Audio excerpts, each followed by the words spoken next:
ئاستی گرنگی ئەو سیاسەتە استراتیژیەی ئەو سەرکردە و خەباتجێڵە پەیڕەوی دەکرد کاریگەری لەسەر ئاستی کوردستان و عێراق و تەنانەت هەموو ڕۆژهەڵاتی ناوەڕاستیش هەبوو.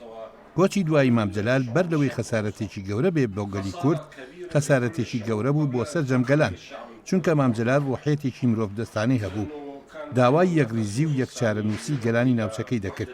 مام جەلال هەر لە سەرەتایی تەمەنیەوە خاوەنی ڕێباز و هەڵوێستێکی نەگۆڕ بوو.